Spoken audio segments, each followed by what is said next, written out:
Tram লাইনের বেহাল দশা, ভুক্তভোগী স্থানীয় বাসিন্দারা। ছোট বড় দুর্ঘটনা তো নিত্যনৈমিত্তিক ব্যাপার, প্রশাসনকে জানিয়েও কোনো লাভ হয়নি। আর এই অভিযোগেই এবার উপড়ে দেওয়া হলো ট্রাম লাইনেরই একাংশ। প্রায় 3 ঘন্টা ধরে চলল অবরোধ।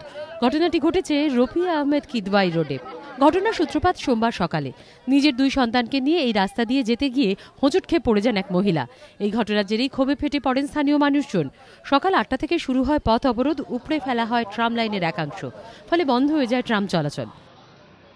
মা দুটো বাচ্চা, একটা হাতে ছিল, একটা কোলে নিয়ে ক্রসিং করছিল। ওখানে ল্যান্ডটা কাটা আছে, যে ল্যান্ডটা কাটা ও পড়ে গেছে। বাচ্চা ওখানে বালু ছিল, বেঁচে গেছে। 8 মাসের বাচ্চা, এখানে গালে লাগিয়েছে ইঞ্জুরি, আবার দুটো পায়ে লেগেছে। পুরো হোল কালকাটা যেখানে ট্রাম লাইন আছে, ওখানে ট্রাম লাইন তৈরি হচ্ছে নতুন। চিতপুর এর থেকে ক্রাইসিস এরিয়া ওখানে হয়ে গেল, কিন্তু এখানে নুনাপুকুর থেকে ভ্যালেন্টাইন কেন হতে পারছে, কেন করছে না ওরা? আমাদের সঙ্গে এই রাস্তার উপরে আজ 10 বছর ধরে সৎ ছেলের মতন কেন ব্যবহার করা হচ্ছে? কি এত negligence on what ground? I ask the government department, the KMC, the ট্রামওয়েজ।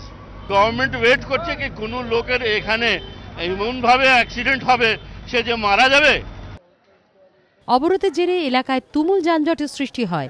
নাকাল হন নিত্যযাত্রীরা। খবর পেয়ে ঘটনাস্থলে আসে পুলিশ। শেষ পর্যন্ত সকাল 11টা নাগাদ অবরোধ উঠে যায়। ধীরে ধীরে স্বাভাবিক হয় যান চলাচল। ট্রাম লাইন মেরামতির পর দুপুর 1:30 নাগাদ শুরু হয় ট্রাম চলাচলও। তবে ঘটনার জেরে এলাকায় উত্তেজনা রয়েছে। বেহাল রাস্তার ছবিটা কবে বদলাবে তা নিয়েও উঠছে প্রশ্ন। অরিত্রিক ভট্টাচার্যের রিপোর্ট, এবিপি আনন্দ, কলকাতা।